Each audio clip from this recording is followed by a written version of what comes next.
नमस्कार मंडळी, welcome to property investment series. आज मी तुम्हाला सांगणार आहे की जर तुम्ही प्रीमियम सेगमेंटचे क्लायंट असाल तर तुम्ही उल्वेत प्रॉपर्टी घेताना कुठल्या गोष्टींवरती फोकस करायचा आहे। प्रीमियम सेगमेंटमध्ये कोण येतं, जो त्याचं सेकंड होम घेत आहे, त्याचं ऑलरेडी एक घर आहे, तो सेकंड प्रॉपर्टी 2 BHK किंवा करोडची प्रॉपर्टी प्लॅन करत आहे बजेटनुसार। आणि ही खास रील आहे वाशी टू बेलापूरच्या लोकांसाठी, कारण की ते ॲक्टिव्हली इकडे प्रॉपर्टी बघत असताना तुम्ही कुठल्या गोष्टींवरती फोकस करायचं आहे हे तुम्हाला समजलं पाहिजे।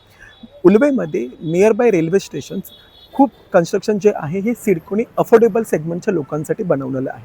म्हणजे सिडकोची लॉटरीचे घर चिकन ग्रुप आहे, हा ॲक्टिव्हली रेल्वे स्टेशन यूज करतो, त्यामुळे ते प्रॉपर्टीज रेल्वे स्टेशनच्या जवळ बनवलेलं असतं।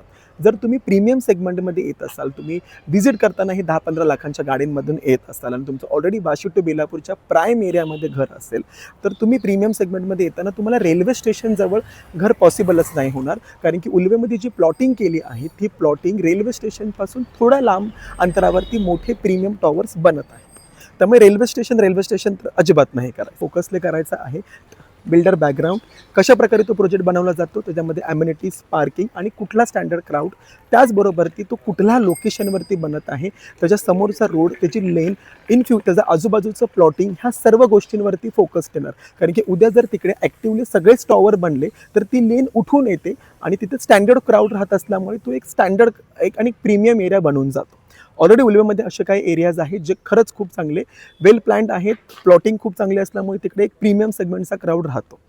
तर हे तुम्हाला फोकस करायचं आहे। त्याचबरोबरती जर तुमचं वाशी टू बेलापूरमध्ये एक घर आहे आणि तुम्ही तुमच्याच घरात राहत असेल तर प्लीज तुम्ही अंडर कन्स्ट्रक्शन किंवा ऑन गोईंग प्रोजेक्टवरती पण फोकस करा, कारण रिसेल ऑप्शन्स कमी भेटत असतात।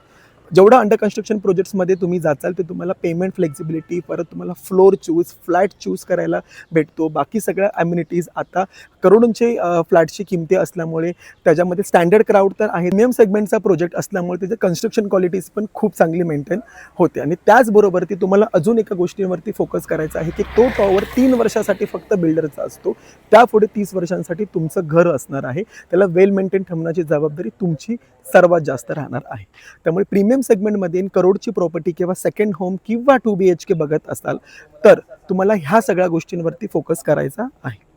त्याचबरोबर ती अफोर्डेबलमध्ये जर असाल आणि तुमचं पहिलंच घर असेल तर तेव्हा कुठल्या अजून गोष्टींवरती तुम्हाला फोकस करायचं असेल हे तुम्हाला मी नेक्स्ट व्हिडिओमध्ये सांगेल।